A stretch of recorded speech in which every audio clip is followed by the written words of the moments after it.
تو میں آپ کو یہ بات بتانا چاہتا ہوں آج کہ عمران خان اگر تم یہ ڈرامہ رچا رہے ہو ایک خط کا، تو یہ ایک خط آج میں بھی لے کے آیا ہوں. یہ وہ خط ہے جس میں پاکستان کا معاشی ڈیتھ وارنٹ سائن کیا عمران خان نے. یہ وہ خط ہے جس میں عمران خان نے ہمارے تمام ہاتھ باندھ دیے گئے ہیں. یہ وہ خط ہے جس کی ذمہ داری نپٹانے کے بجائے وہاں سے بھی یو ٹرن لے کے، اور اس نے پاکستان کے جو بین الاقوامی سطح پر کمٹمنٹس تھیں جو اس نے خود کی آئی ایم ایف کے ساتھ اور پاکستان کے بقایا کریڈیٹرز کے ساتھ، اس میں ایک تباہی مچا دی. اور اس کے ضمن میں اب ہم یہ جو خط تم نے عمران خان لکھا ہے نا، اس خط کا میں اب روز پاکستان کی عوام کو بتاؤں گا کہ کس کس نہج پہ تم نے پاکستان کی تباہی مچائی ہے، کس کس نہج پہ تم نے پاکستان کے یہ گڑھے کھودے ہیں اور یہ سرنگی بم جو ہیں ڈالے ہیں پاکستان کے لیے، اور عوام کو اس کا سامنا کرنا پڑ رہا ہے. سو میں آپ سے یہ کہنا چاہتا ہوں کہ واضح طور پر یہ جھوٹ اور فریب مزید بولتا چلا جا رہا ہے. آپ مجھے یہ بات بتائیں کہ کیا یہ فروری کے 4 تاریخ کو ایشو ہوا ہے؟ فروری کے 4 تاریخ کو نو کانفیڈنس موشن چند ہفتے بعد مارچ میں آ گئی ہے، اور نو کانفیڈنس موشن کی تو 2 سال سے بات ہو رہی تھی.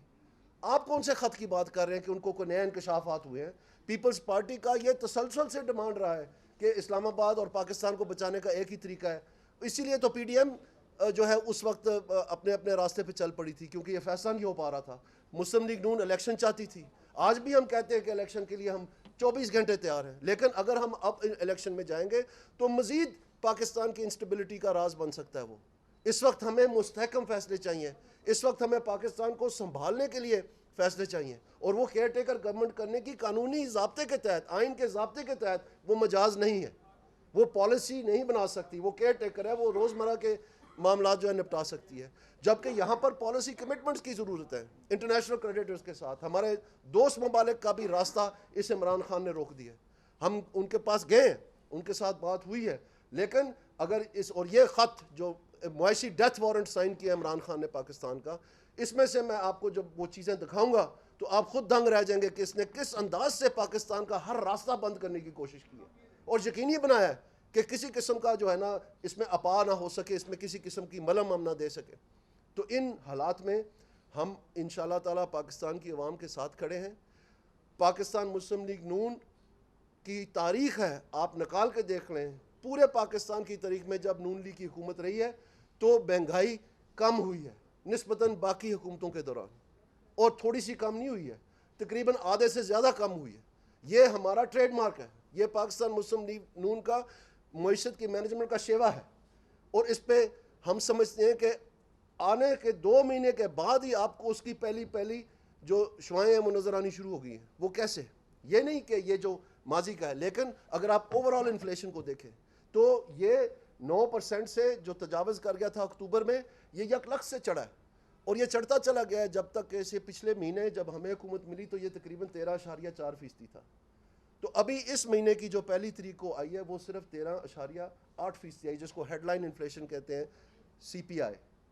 تو میں آپ کو یہ بتانا چاہتا ہوں کہ اوورال جو مہنگائی کی شرح ہے اس کی ہم نے بریکیں کھینچی ہیں، اس کے پاؤں نے پورا رکھا ہے بریک، ہینڈ بریک بھی کھینچی ہے، گیئر بھی، ہر چیز ہم نے کوشش کی ہے کہ اس کو روکنے کی اور نظر آ رہا ہے کہ وہ تھوڑا آہستہ آہستہ اس میں رکاوٹ بن رہی ہے. اس میں ہم نے مینوفیکچررز کے ساتھ جا کے باتیں کی ہیں، ہم نے جو گھی کے مینوفیکچر ہیں، جو آٹا کے مینوفیکچر ہیں، جو چینی کے مینوفیکچر، تمام تر بازار میں جتنے بھی ہمارے اکنامک ایکٹرز ہیں ان کے ساتھ ایک نیگوشیشنز اختیار کی ہیں، جس کے تحت ہم نے ان کے اوپر باور کروائی ہے یہ بات کہ پاکستان کی اشد ضرورت ہے.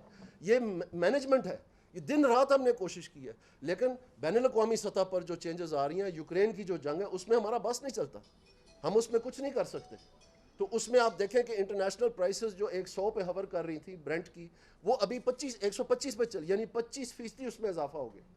اور آپ نے دیکھا کہ نہ کرتے ہوئے جو انہوں نے اناؤنسمنٹس کی، ہم نے ہر کوشش کی کہ اس کو ہم، حالانکہ انہوں نے ایک منفی انداز سے کی تھی کہ اگلوں کو سبق سکھانے کے لیے کہ پاکستان کی تباہی مچے اور پاکستان کا سیاسی انتشار وہ کامیابی سے ہمکنار کر سکیں، انہوں نے اس ذہن سے یہ سبسڈیز جو ہیں دی تھیں. ان کو پتہ تھا کہ، اور یہ میں دکھاؤں گا یہ ڈیتھ وارنٹ میں انہوں نے کیا کیا، لیکن اس کے باوجود کیا ہوا کہ ہم نے وہ روکے رکھا، اور اس کو روکے ابھی بھی ہم اس کو بریکیں لگائی ہوئی ہیں کہ وہ نہ جائے آگے، وہ نہ جائے، اس لیے کہ ہم سمجھتے ہیں اس بات کو. اور جب یہ پہلے دن حکومت میں آئے تھے، بجلی بڑھا دیں، یہ آپ کو یاد دلوانا چاہتا ہوں میں، ٹیکس گیس کے سلیب بڑھا دیں، لوگوں کو 1.5 لاکھ روپے کا گیس کا بل آیا تھا، پھر انہوں نے وزیر بدلنے شروع کیے. تو میں آپ سے یہ کہنا چاہتا ہوں کہ ہم انتہائی مشکل وقت میں سے گزر رہے ہیں، ہم آپ کے ساتھ ہیں، امید کی کرنیں نظر آنی شروع ہو گئی ہیں. یقیناً جب ہم آئی ایم ایف میں جائیں گے آپ دیکھ سکتے ہیں اس کی ڈالر جو ہے وہ 202 تجاوز کر رہا تھا، اب وہ 198 پہ آ گیا. یہ وہ بریکیں ہیں اور کوششیں ہیں. اب آنے والے دنوں میں انٹرنیشنل سطح پر یورپین یونین جو ہے وہ یہ کہہ رہا ہے کہ ہم مزید روسی تیل نہیں خریدیں گے، اور اس میں دباؤ جو ہے وہ جو باقی موجودہ تیل ہے اور ایندھن ہے یہ دنیا میں، اس کے اوپر وہ بھی پریشر آئے گا ڈیمانڈ کا. لیکن ساتھ ساتھ یہ بھی ہو رہا ہے کہ جو سپلائی ہے بین الاقوامی سطح پر تیل کی، اس کو جو ممالک تیل بناتے ہیں، جو تیل ایکسپورٹ کرنے والے ہیں، وہ بڑھا رہے ہیں. تو یہ نیا بیلنس جو ہے ابھی بتایا جا رہا ہے کہ تقریباً 100 پہ آ کے سیٹل کرے گا آنے والے دنوں میں. تو ظاہری بات ہے جب آئی ایم ایف کا پروگرام اور اس کے ذریعے سے جو اس نے ہمارا راستہ بند کیا عمران خان نے، تو اس میں جو دوست ممالک ہماری مدد کریں گے تو یہ راستہ جو ہے کچھ آسان ہونے کی امکانات بہت زیادہ ہیں. اور جو ہم مقامی سطح پر کر سکتے ہیں وہ ہم پوری کوشش کر رہے ہیں اس کو روکنے کی. آپ کو پر امید رہنا چاہیے. یقیناً یہ مشکل وقت ہے، ہم اس کے معذرت خواہ ہیں کہ اس سے زیادہ جلدی ہم یہ نہیں اس کو اپنا روک سکے. لیکن یہ جتنا بڑا خلا یہ ڈال کے گیا، اور آنے والے دنوں میں آج کا جو پریس کانفرنس کا مقصد ہے، ہم زیادہ لمبا نہیں بات کرنا چاہتے ہیں، اوپر سے جمعے کی نماز کا ٹائم بھی ہو رہا ہے. تو میں آپ کو یہ بتانا چاہتا ہوں کہ اس کے بارے میں ہم آپ کو بتائیں گے. لیکن واضح طور پر یہ روسی تیل کا ڈھکوسلا جو یہ بتاتا پھر رہا ہے کہ جی روسی تیل میں لینے گیا تھا، تم نے فروری میں یہ سائن کیا معاہدہ، اور مارچ میں تمہارے خلاف نو کانفیڈنس موشن موو ہو گیا تھا. آپ مجھے بتائیں کہ آپ کون سے ہفتے میں، کون سے مہینے میں یہ روسی تیل لا رہے تھے، جبکہ اس کے پیٹرولیم منسٹری میں کوئی شواہد ہی نہیں ہے، ایک لیٹر تک نہیں ہے معاہدے کا. جو مسلم لیگ نون معاہدہ کر کے گئی تھی پائپ لائن کا، وہ بھی تم نہیں آگے بڑھا سکے. اسی طرح سے تم نے باقی تمام بین الاقوامی سطح کے تعلقات تباہ کیے. تو عوام کو یہ چورن بیچنا بند کرو. جھوٹ اور فریب تمہارا شیوا ہے، جھوٹ اور فریب تمہارا ٹریڈ مارک بن گیا ہے. صرف یو ٹرن سے لوگ نہیں تمہیں جانتے، یہ تو ایک مخفف ہے، لیکن اصل حقیقت ہے کہ تم نے او جی ہم کٹا اور مرغی دے کے تو اکانومی چلائیں گے. میں ڈالر کی قیمت ٹی وی پہ دیکھتا ہوں، مجھے تو پتہ نہیں، میری بیوی نے بتایا مجھے کہ میں وزیر اعظم ہوں. کم از کم یہ ہے کہ ایک پورے ہوش و حواس اور پورے تجربے کے ساتھ ایک حکومت دن رات کام کر رہی ہے. اور انشاءاللہ تعالیٰ یہ جو تباہی مچی ہے پچھلے 3 ساڑھے 4 سال میں، اس میں سے ہم پاکستان کو نکالنے کا ہم نے عہد کیا ہوا ہے. وزیر اعظم صاحب اور ان کی کابینہ، تمام الائز، تمام پاکستان کی سیاسی جماعتیں ماسوا ایک فتنے کے، سب اس بات پہ تلے ہوئے ہیں کہ ہم نے پاکستان کی غریب عوام کو بچانا ہے، اس میں سے نکالنا ہے، اور انشاءاللہ تعالیٰ ایک مستحکم معیشت جو ہے اس کو قائم کرنے میں ہم کامیاب ہوں گے.